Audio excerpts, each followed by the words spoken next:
ಭಾಷೆಯಲ್ಲಿ ರಚನೆಯಾಗಿರ್ತಕ್ಕಂತಹ ಸಾಹಿತ್ಯದ ಮೌಲ್ಯ ಯಾವ ಸ್ವರೂಪದ್ದು ಅನ್ನುವಂಥದ್ದನ್ನು ಕನ್ನಡಿಗರಾಗಿ ನಾವು ಅರ್ಥ ಮಾಡ್ಕೊಳ್ಳುವಂಥದ್ದು.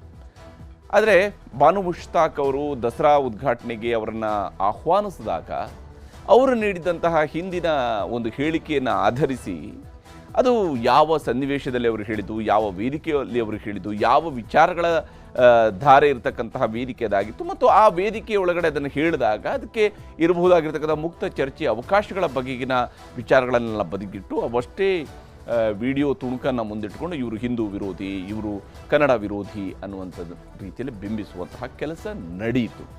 ಆದರೆ ಏನು 3 ವರ್ಷದ ಹಿಂದಿನ ತುಣುಕನ್ನು ತೋರಿಸಿ ಅದರ ಮೂಲಕವಾಗಿ ಅವರ ಹಿಂದೂ ವಿರೋಧಿ, ಕನ್ನಡ ವಿರೋಧಿ ಅಂತ ಹೇಳಿದವರಿಗೆ ತನ್ನ 10 ವರ್ಷದ ಹಿಂದಿನ ಪದ್ಯವನ್ನು ಹೇಳೋದರ ಮೂಲಕವಾಗಿ ತಾನು ಹೇಗೆ ಈ ನಾಡಿನ ಸಂಸ್ಕೃತಿಯನ್ನು, ಈ ನಾಡಿನ ಆಚರಣೆಗಳನ್ನು ಗೌರವಿಸ್ತೀನಿ ಅನ್ನುವಂಥದ್ದನ್ನು ತನ್ನದೇ ಬರಹದ ಮೂಲಕವಾಗಿ ಮತ್ತು ಇದಕ್ಕೆ ಬರಬಹುದಾಗಿರ್ತಕ್ಕಂಥ 1000 ವಿರೋಧಗಳ ಬಗ್ಗೆಯೂ ಕೂಡ ಅವರು ಬರೆದಿರುವಂಥದ್ದು ವಿಶೇಷ ಆಗಿತ್ತು. ಅದನ್ನು ಕೂಡ ಇವತ್ತು ವಾಚನ ಮಾಡಿದ್ದಾರೆ ವೇದಿಕೆಯಲ್ಲಿ. ಹಾಗೆಯೇ ನಾಡಿನ ಪರಂಪರೆಯ ಬಗ್ಗೆ, ನಾಡಿನ ಶ್ರೀಮಂತಿಕೆಯ ಬಗ್ಗೆ, ನಾಡಿನ ಸೌಹಾರ್ದತೆಯ ಬಗ್ಗೆ ಮಾತನಾಡ್ತಾರೆ. ಅದರ ಬಗ್ಗಿನ ವರದಿ ನಿಮಗೆ ತೋರಿಸ್ತೀನಿ.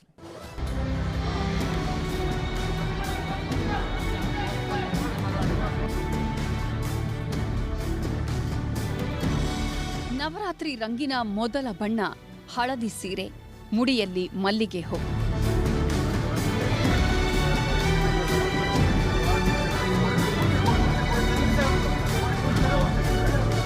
ನಾಡದೇವಿಗೆ ನಮ್ರತೆಯ ನಮನ, ಮಂಗಳಾರತಿ, ಕೊರಳಿಗೆ ಹೂಹಾರ, ಫಲತಾಂಬೂಲ ಸಮರ್ಪಣೆ, ಹರಕೆಯ ಸೀರೆ ಸ್ವೀಕಾರ.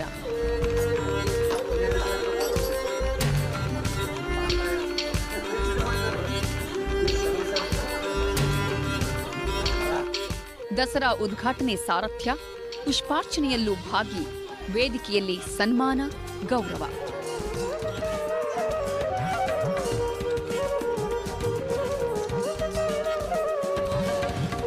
ಟೀಕೆ, ವಿರೋಧ, ಸವಾಲುಗಳನ್ನು ಮೀರಿ ನಿಂತಿದ್ದಾರೆ ಬೂಕರ್ ಪ್ರಶಸ್ತಿ ವಿಜೇತೆ ಬಾನು ಮುಷ್ತಾಕ್. ನಾಡ ಹಬ್ಬ ದಸರಾವನ್ನು ಸಂಪ್ರದಾಯಸ್ಥರಾಗೇ ಉದ್ಘಾಟನೆ ಮಾಡಿದ್ದಾರೆ. ಬಿಜೆಪಿ ನಾಯಕರ ಟೀಕೆಗಳೆಲ್ಲದಕ್ಕೂ ಉತ್ತರ ಕೊಟ್ಟಿದ್ದಾರೆ. ಉದ್ಘಾಟನೆ ಮಾಡಿದ ಬಳಿಕ ಮಾತನಾಡಿದ ಬಾನು ಮುಷ್ತಾಕ್, ಆಪ್ತ ಗೆಳತಿಯ ಹರಕೆ ತೀರಿಸಲು ಚಾಮುಂಡೇಶ್ವರಿಯೇ ಕರೆಸಿಕೊಂಡಿದ್ದಾಳೆ ಎಂದರು. ಏರುಪೇರು, ಚಾರಿತ್ರಿಕ ಸನ್ನಿವೇಶಗಳು ಎಷ್ಟೇ ಸೃಷ್ಟಿಯಾದರೂ ಚಾಮುಂಡಿ ಕರೆಸಿಕೊಂಡಿದ್ದಾಳೆ ಎಂದರು. ಹಾಗೆ ದಸರಾಗೂ ಮುಸ್ಲಿಂ ಕುಟುಂಬಗಳಿಗೂ ಇರುವ ಬಾಂಧವ್ಯಗಳನ್ನು ಬಣ್ಣಿಸಿದರು. ವಿಜಯದಶಮಿಗೆ ಇಲ್ಲಿನ ಉರ್ದು ಭಾಷಿಕರು ಸಿಲಿಂಗನ್ ಅಂತ ಕರೀತಾರೆ. ಅದು ಅವರ ಸಾಹಿತ್ಯ, ಸಂಸ್ಕೃತಿ, ಬದುಕಿನಲ್ಲಿ ಒಂದು ಭಾಗ ಆಗಿದೆ. ಯಾರೂ ಭಿನ್ನರಲ್ಲ, ಯಾರೂ ಪರಕೀಯರಲ್ಲ, ಎಲ್ಲರೂ ಕೂಡ ಒಳಗೊಂಡು ಆಚರಿಸ್ತಕ್ಕಂಥ ಒಂದು ಸಂಸ್ಕೃತಿಯ ಉತ್ಸವ ಇದು. ಮೈಸೂರು ಅರಮನೆಗೂ ತಮ್ಮ ಕುಟುಂಬಕ್ಕೂ ಇರುವ ನಂಟನ್ನ ಬಾನು ಮುಷ್ತಾಕ್ ಇದೇ ವೇಳೆ ಸ್ಮರಿಸಿದ್ರು. ಮಹಾರಾಜ ಜಯಚಾಮರಾಜ ಒಡೆಯರ್ ಅವರು ಮುಸ್ಲಿಮರನ್ನ ಅನುಮಾನಿಸದೆ ಭರವಸೆ, ನಂಬಿಕೆ ಇಟ್ಟು ನನ್ನ ಮಾವನನ್ನ ಮೈಸೂರು ಅಂಗರಕ್ಷಕ ಪಡೆಯ ಸೈನಿಕನಾಗಿ ಮಾಡಿಕೊಂಡಿದ್ರು. ನನಗೆ ಅವರು ಮಾವ ಆಗಬೇಕು. ನನ್ನ ಮಾವ ಇಲ್ಲೇ ಹತ್ತಿರದ ಬೆಳಗೊಳದಲ್ಲಿ ವಾಸ ಆಗಿದ್ರು. ಮತ್ತೆ ಅವರು ಮೈಸೂರು ಮಹಾರಾಜರ ಅಂಗರಕ್ಷಕ ಪಡೆಯ ಒಬ್ಬ ಸೈನಿಕರಾಗಿದ್ದರು. ಅವರನ್ನು ನಮ್ಮೆಲ್ಲ ಮನೆಗಳಲ್ಲಿ ಸಿಪಾಯಿ ಮೊಹಮ್ಮದ್ ಗೌಸ್ ಅಂತಲೇ ಕರೀತಾ ಇದ್ರು. ನಾನೊಬ್ಬ ಮುಸ್ಲಿಂ ಮಹಿಳೆ ಆಗಿದ್ರೂ ಕೂಡ ಸಂಸ್ಕೃತಿ, ಹೃದಯಗಳನ್ನ ಒಟ್ಟುಗೂಡಿಸುವ ಸೇತುವೆಯಾಗಿ ಪ್ರೀತಿಯನ್ನ ಹರಡುವುದೇ ನನ್ನ ಗುರಿ ಎಂದರು. ನನ್ನ ಆಚರಣೆಗಳು, ನಂಬಿಕೆಗಳು ಎಂದಿಗೂ ಹೊಸ್ತಿಲು ದಾಟಿಲ್ಲ ಎಂದರು. ಈ ನೆಲದ ಪರಂಪರೆ ನಮಗೆ ಹೇಳುತ್ತೆ, ಇದು ಸರ್ವ ಜನಾಂಗದ ಶಾಂತಿಯ ತೋಟ ಅಂತ ಹೇಳ್ಬಿಟ್ಟು. ಈ ತೋಟದಲ್ಲಿ ಪ್ರತಿ ಹೂವು ತನ್ನ ಬಣ್ಣದಲ್ಲೇ ಅರಳಲಿ, ತನ್ನ ಸುಗಂಧವನ್ನೇ ಬೀರಲಿ, ಪ್ರತಿ ಹಕ್ಕಿ ತನ್ನ ರಾಗದಲ್ಲೇ ಹಾಡಲಿ. ಆದರೆ ಒಟ್ಟಿಗೆ ಸೇರಿದಾಗ ಅದು ಒಂದು ಸೌಹಾರ್ದದ ಸಿಂಫನಿ ಆಗಲಿ, ಮೇಳ ಆಗಲಿ, ಐಕ್ಯತೆ ಆಗಲಿ. ಭಾಷಣದ ಮಧ್ಯೆಯೇ ಕವನವೊಂದರ ಮೂಲಕ ಸೌಹಾರ್ದತೆಯ ಪಾಠ ಮಾಡಿದ್ರು ಮುಷ್ತಾಕ್. ನಾವು ಎಲ್ಲರೂ ಒಂದೇ ಗಗನದ ಅಡಿಯ ಪಯಣಿಗರು. ಆಕಾಶ ಯಾರನ್ನೂ ಬೇರ್ಪಡಿಸೋದಿಲ್ಲ, ಭೂಮಿ ಯಾರನ್ನೂ ಹೊರತಳ್ಳುವುದಿಲ್ಲ. ಮನುಷ್ಯ ಮಾತ್ರ ಗಡಿಗಳನ್ನು ಹಾಕ್ತಾನೆ. ಈ ಗಡಿಗಳನ್ನು ನಾವೇ ಅಳಿಸ್ಬೇಕು. 10 ವರ್ಷಗಳ ಹಿಂದಿನ ಮತ್ತೊಂದು ಕವನ ವಾಚಿಸಿದ್ರು ಬಾನು. ಬಾಗಿನ ಸ್ವೀಕರಿಸಿದ್ದನ್ನ ಸ್ಮರಿಸಿಕೊಂಡು ಸಹಸ್ರ ಆರೋಪ ಟೀಕೆಗಳಿಗೆಲ್ಲ ಉತ್ತರ ಕೊಟ್ಟರು. ನೀವು ಕೊಟ್ಟ ಮೊರ ಹೇಳುತ್ತೆ, ಮಿಡಿಯುತ್ತೆ, ಸಹಸ್ರ ಆರೋಪಗಳ ಎದುರು ಒಂಟಿಯಾಗಿ ನಿಲ್ಲುತ್ತೆ. ಇದು ಈಗ ನನಗೆ ನೆನಪಿಗೆ ಬರುತ್ತೆ. ಸಹಸ್ರ ಆರೋಪಗಳ ಎದುರಿಗೆ ಬಸವರಾಜಣ್ಣನ ಪ್ರೀತಿ ವಾತ್ಸಲ್ಯ ನನಗೆ ಜೊತೆಯಾಗಿ ಒಂಟಿಯಾಗಿ ನಿಲ್ಲುತ್ತೆ. ದ್ವೇಷದ ಎಲ್ಲ ಭಾಷೆಗಳನ್ನು ಕವುಚಿ ಹಾಕುತ್ತೆ. ಮುಂಜಾವಿನ ಹೊಂಬೆಳಕಿನೊಂದಿಗೆ ಪ್ರೀತಿಯ ನಿರ್ಮಲ ಅಲೆಗಳು ಮೊರದ ತುಂಬಾ ತೂರುತ್ತಿರುತ್ತವೆ. ಹಾಗೆ ಈ ಹಿಂದೆಯೂ ಹಲವು ಬಾರಿ ದೀಪ ಬೆಳಗಿಸಿದ್ದು, ಪುಷ್ಪಾರ್ಚನೆ ಮಾಡಿದ್ದನ್ನ ಸ್ಮರಿಸಿಕೊಂಡ್ರು. ನಾನು ಇದುವರೆಗೂ ಸುಮಾರು ಕಾರ್ಯಕ್ರಮಗಳನ್ನ ನಡೆಸಿದ್ದೀನಿ, ಆಹ್ವಾನಿತಳಾಗಿದ್ದೀನಿ. ನಾನು 100 ಸಾರಿ ದೀಪಗಳನ್ನು ಬೆಳಗಿದ್ದೀನಿ. ನಾನು 100 ಸಾರಿ ಪುಷ್ಪಾರ್ಚನೆಯನ್ನು ಕೂಡ ಮಾಡಿದ್ದೀನಿ, ಮಂಗಳಾರತಿಯನ್ನು ಕೂಡ ಸ್ವೀಕರಿಸಿದ್ದೀನಿ. ನನಗೆ ಹೊಸದಲ್ಲ ಇದು. ನನ್ನ ಆಯ್ಕೆಯನ್ನ ದೃಢವಾಗಿ ಸಮರ್ಥಿಸಿಕೊಂಡು ಎದುರಾದ ಸವಾಲುಗಳನ್ನ ಮೀರಿ ಉದ್ಘಾಟನೆ ಮಾಡಿಸಿದ್ದಕ್ಕೆ ಸಿಎಂ ಸಿದ್ದರಾಮಯ್ಯನವರಿಗೆ ಕೃತಜ್ಞತೆ ಸಲ್ಲಿಸಿದ್ರು. ಅದಾದ ಬಳಿಕ ಮಾತನಾಡಿದ ಸಿಎಂ ಸಿದ್ದರಾಮಯ್ಯನವರು ಬಾನು ಮುಷ್ತಾಕ್ ಆಯ್ಕೆಯ ಟೀಕೆಗಳಿಗೆಲ್ಲ ಉತ್ತರ ಕೊಟ್ಟರು. ಬಾನು ಮುಷ್ತಾಕ್ ಆಯ್ಕೆಯನ್ನ ಟೀಕೆ ಮಾಡಿದ್ದು ಸರಿಯಲ್ಲ.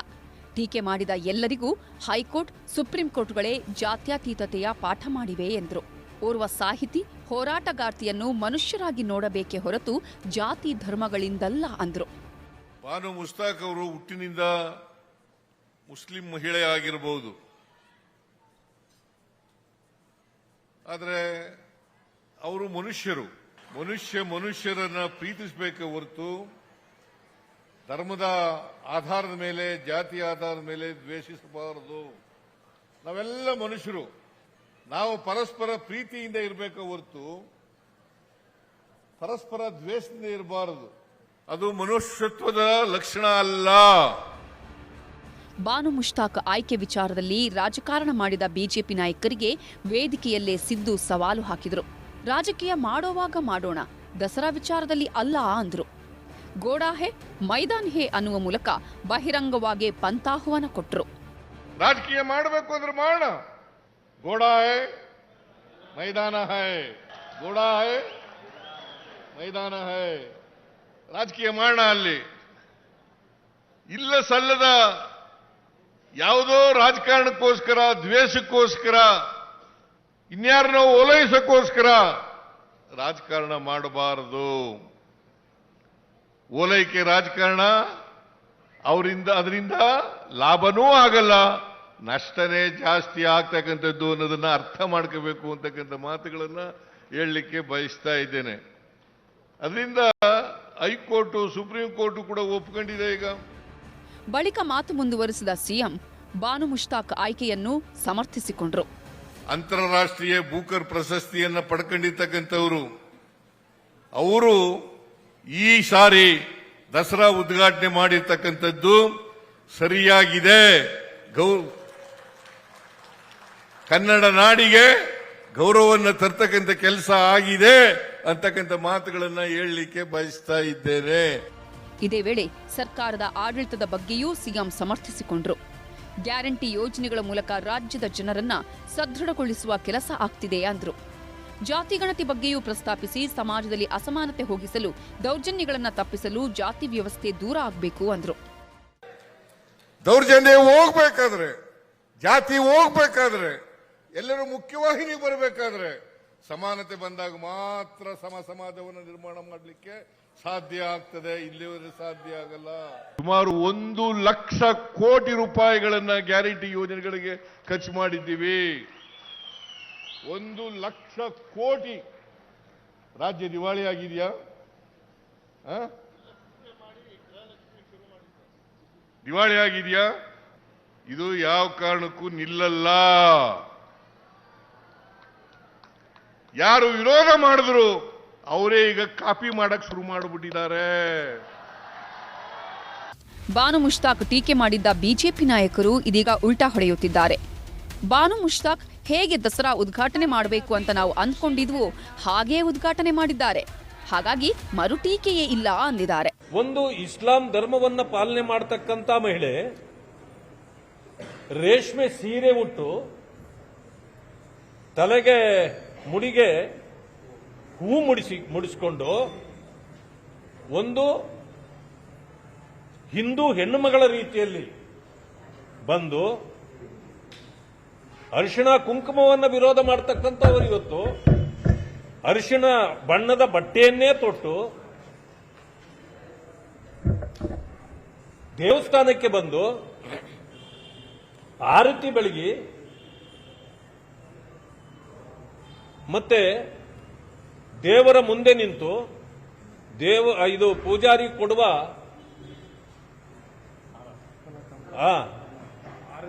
ಆರತಿಯನ್ನ ಕೈ ಮುಗಿದು ಚಾಮುಂಡೇಶ್ವರಿಯ ಆಶೀರ್ವಾದದಿಂದ ನಾನು ಉದ್ಘಾಟನೆ ಮಾಡುತ್ತಿದ್ದೇನೆ ಅಂತ ಹೇಳಿದ ಮೇಲೆ ನಮಗೆ ಇದಕ್ಕಿನ್ನ ಏನ್ ಬೇಕು?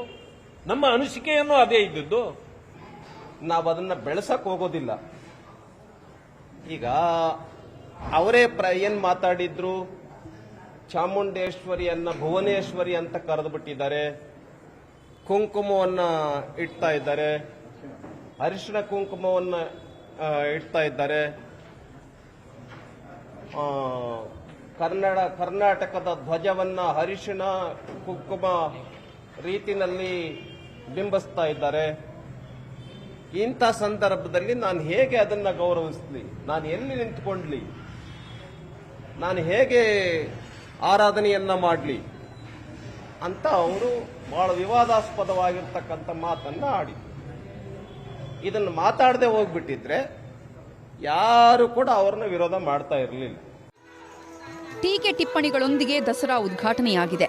ಕುಸ್ತಿ ಪಂದ್ಯಾವಳಿ, ಆಹಾರ ಸ್ಪರ್ಧೆ, ಫಲಪುಷ್ಪ ಪ್ರದರ್ಶನ, ಸಿಎಂ ಕಪ್ ಕ್ರೀಡಾಕೂಟ, ವಿದ್ಯುತ್ ದೀಪಾಲಂಕಾರ, ವಸ್ತು ಪ್ರದರ್ಶನಕ್ಕೂ ಚಾಲನೆ ಸಿಕ್ಕಿದೆ. ಇಡೀ ಮೈಸೂರು ಇದೀಗ ದಸರಾಮಯವಾಗಿದೆ.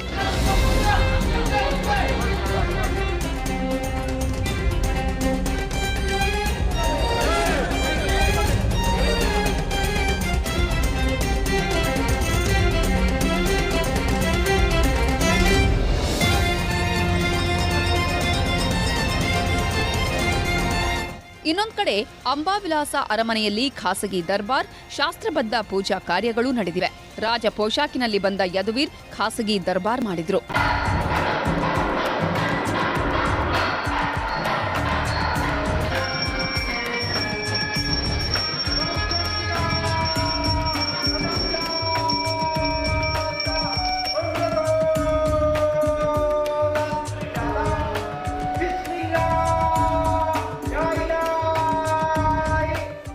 ಕ್ಯಾಮರಾಮನ್ ರಾಹುಲ್ ಮತ್ತು ವಿಶ್ವನಾಥ್ ಹಾವೇರಿ ಜೊತೆ ಆನಂದ್ ಮತ್ತು ಹೈಕೋರ್ಟ್ನಲ್ಲಿ ಇವತ್ತು ಜಾತಿ ಗಣತಿಯ ಬಗ್ಗೆ ವಾದ ಪ್ರತಿವಾದ ಬಹಳ ಜೋರಾಗಿ ನಡೆದಿದೆ.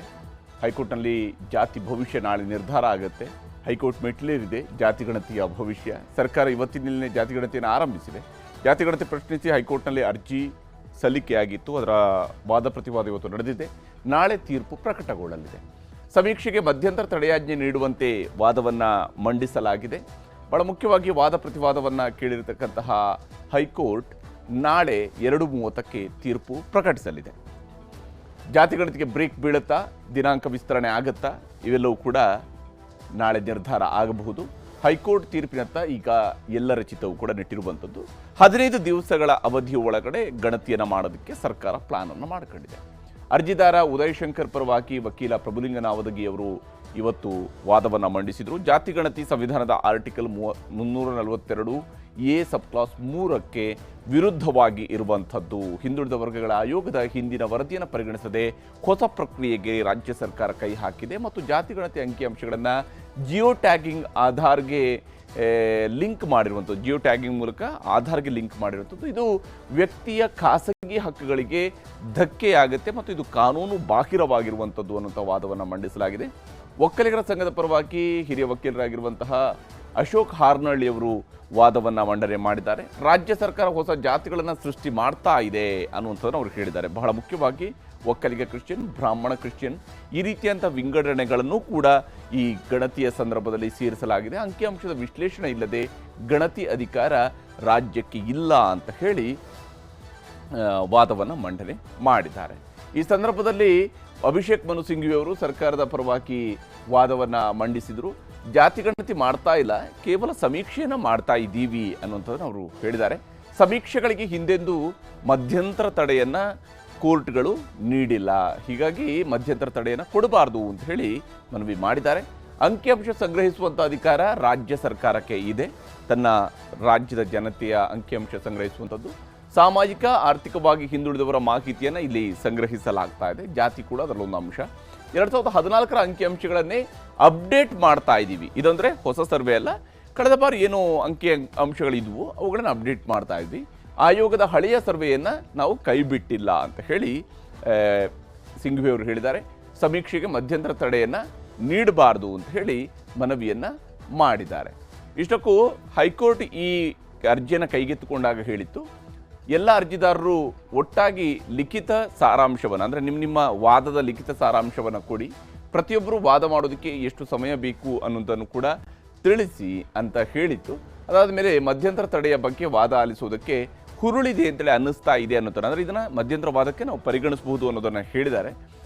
ದಸರಾ ಬಳಿಕ ಒಟ್ಟಿಗೆ ಅರ್ಜಿಯ ವಿಚಾರಣೆಯನ್ನು ನಡೆಸೋಣ ಅಂತ ಹೇಳಿ ಹೈಕೋರ್ಟ್ ಹೇಳ್ತು. ಆದರೆ ಒಮ್ಮೆ ಅಂಕಿಅಂಶ ಸಂಗ್ರಹವಾದರೆ ಮರಳಿಸೋದಕ್ಕೆ ಸಾಧ್ಯ ಇಲ್ಲ, ಅದನ್ನು ವಾಪಸ್ ಮಾಡೋದಕ್ಕೆ ಸಾಧ್ಯ ಇಲ್ಲ ಒಮ್ಮೆ ಸಂಗ್ರಹ ಆದಮೇಲೆ. ಹೀಗಾಗಿ ಈ ಹಂತದಲ್ಲಿ ಮಧ್ಯಂತರ ತಡೆ ಅಗತ್ಯ ಇಲ್ಲ ಅನ್ನುವಂಥದ್ದು ಅನ್ನಿಸ್ತಿದೆ ಅನ್ನುವಂಥ ಅಂಶದ ಬಗ್ಗೆ ಕೂಡ ಹೈಕೋರ್ಟ್ ಉಲ್ಲೇಖ ಮಾಡಿದೆ. ಇಷ್ಟೆಲ್ಲ ಆದರೂ ಕೂಡ ರಾಜ್ಯ ಸರ್ಕಾರ ಸಮೀಕ್ಷೆಯ ಅವಧಿಯನ್ನು ಇದರ ನಡುವೆ ವಿಸ್ತರಣೆ ಮಾಡುತ್ತಾ ಅಂತ ಹೇಳಿ ಹೈಕೋರ್ಟ್ನಲ್ಲಿ ತೀರ್ಪು ಒಂದು ಭಾಗ. ಎರಡನೇದು, ಸರ್ಕಾರದ ನಿರ್ಧಾರದ ವಿಚಾರಗಳಿಗೆ ಬಂದಾಗ ಸಮೀಕ್ಷೆಯ ಅವಧಿಯನ್ನು ಕಡಿಮೆ ಅನ್ನುವಂಥ ಟೀಕೆ ಹಿನ್ನೆಲೆಯಲ್ಲಿ ರಾಜ್ಯ ಸರ್ಕಾರ ಅಲರ್ಟ್ ಆಗಿದೆ. ಮತ್ತು ವಿಶೇಷವಾಗಿ ಉಪಮುಖ್ಯಮಂತ್ರಿಗಳು ದೆಹಲಿಗೂ ಕೂಡ ಹೋಗಿ ಬಂದಿದ್ದಾರೆ. ಯಾಕಂದರೆ ಒಕ್ಕಲಿಗರ ಒಂದು ಸಭೆಯಲ್ಲಿ ಅವಧಿಯ ಬಗ್ಗೆ ಬಹಳ ಪರ್ಟಿಕ್ಯುಲರ್ ಆಗಿ ಚರ್ಚೆ ಆಗಿತ್ತು. ಸಮೀಕ್ಷಾ ಅವಧಿ ವಿಸ್ತರಣೆಗೆ ರಾಜ್ಯ ಸರ್ಕಾರವು ಕೂಡ ಈಗ ಚಿಂತನೆಯನ್ನು ನಡೆಸ್ತಾ ಇದೆ. ಸಮೀಕ್ಷೆ ನಿಲ್ಲಿಸೋದಲ್ಲ, ಸಮೀಕ್ಷೆಯ ಅವಧಿಯನ್ನು ವಿಸ್ತರಿಸುವಂಥದ್ದು. ಅಕ್ಟೋಬರ್ 7ರ ಬದಲಿಗೆ ಅಕ್ಟೋಬರ್ 22ರವರೆಗೆ ವಿಸ್ತರಣೆಯ ಬಗ್ಗೆ ಚರ್ಚೆ ಆಗ್ತಿದೆ. ಯಾಕಂದರೆ ಕೆಲವೊಂದು ಬಾರಿ ಮನೆಗಳಿಗೆ ಹೋದಾಗ ಅಲ್ಲಿ ಮನೆಯವರು ಇರೋದಿಲ್ಲ, ಇಂಥ ಸಂದರ್ಭದಲ್ಲಿ ಮಾಹಿತಿ ಸಂಗ್ರಹಿಸೋದಕ್ಕಾಗೋದಿಲ್ಲ. 2ನೇ ಬಾರಿ ಅಥವಾ 3ನೇ ಬಾರಿ ವಿಸಿಟ್ ಮಾಡಬೇಕಾಗತ್ತೆ, ಅದಕ್ಕೆ ಸಮಯಾವಕಾಶ ಬೇಕಿರುತ್ತೆ. ಸರ್ಕಾರ ಹಿಂದುಳಿದ ವರ್ಗಗಳ ಆಯೋಗದಲ್ಲೂ ಕೂಡ ಇದರ ಬಗ್ಗೆ ಚರ್ಚೆ ನಡೀತಾ ಇದೆ. ಸಮೀಕ್ಷೆ ಮುಂದೂಡಿ ಅಂತ ಹೇಳಿ ಮಲ್ಲಿಕಾರ್ಜುನ ಖರ್ಗೆ ಅವರಿಗೆ ಮನವಿ ಸಲ್ಲಿಸಿದ್ದಾರೆ ಒಕ್ಕಲಿಗ ಸಂಘಟನೆಗಳ ನಾಯಕರುಗಳು. ಹಾಗೆಯೇ ಶಿವಕುಮಾರ್ ಅವರು ಕೂಡ ಈ ನಿಟ್ಟಿನಲ್ಲಿ ಪ್ರಯತ್ನವನ್ನು ಮಾಡಿದ್ದಾರೆ. ಸಮೀಕ್ಷೆಯ ಅವಧಿ ವಿಸ್ತರಣೆ ಮಾಡೋದಕ್ಕೆ ರಾಜ್ಯ ಸರ್ಕಾರ ಕೂಡ ಚಿಂತನೆಯನ್ನು ಮಾಡ್ತಾ ಇದೆ. ಅವಧಿ ವಿಸ್ತರಣೆ ಮಾಡೋದ್ರ ಮೂಲಕವಾಗಿ ಡಾಟಾ ಸಂಗ್ರಹ ಪರಿಪೂರ್ಣವಾಗಿ ಆಗಬೇಕು. ಯಾವುದೇ ಗಣತಿಯನ್ನು ಮಾಡಿದ್ರು, ಯಾವುದೇ ಸಮೀಕ್ಷೆಯನ್ನು ಮಾಡಿದ್ರು ಕೂಡ ಡಾಟಾ ಸಂಗ್ರಹ ಸಂಪೂರ್ಣವಾಗಿ ಆಗಬೇಕು. ಸಮೀಕ್ಷೆ ಅನ್ನುವಂಥದ್ದು ಯೂಶ್ವಲಿ ಕೇವಲ ಒಂದು ಸ್ಯಾಂಪ್ಲಿಂಗ್ ಮೇಲಿರುತ್ತೆ, ಆದರೆ ಇದು ಕೇವಲ ಸಮೀಕ್ಷೆ ಅನ್ನುವಂಥ ಸ್ಯಾಂಪ್ಲಿಂಗ್ಗೆ ಸೀಮಿತ ಆಗಿರೋದಲ್ಲ, ಇದು ಪ್ರತಿಯೊಂದು ಮನೆಯನ್ನು ಕೂಡ ತಲುಪಬೇಕಾಗಿರುವಂಥ ಸಮೀಕ್ಷೆ ಆಗಿರೋದ್ರಿಂದಾಗಿ ಇಲ್ಲಿ ಕಂಪ್ಲೀಟ್ ಆಗಿರತಕ್ಕಂತಹ ಸಮೀಕ್ಷೆಯನ್ನು ಮಾಡಬೇಕಾಗತ್ತೆ. ಹಾಗಾಗಿ ಅವಧಿಯನ್ನು ವಿಸ್ತರಣೆ ಮಾಡುವ ಸಾಧ್ಯತೆಯೂ ಕೂಡ ಕಂಡು ಬರ್ತಾ ಇದೆ.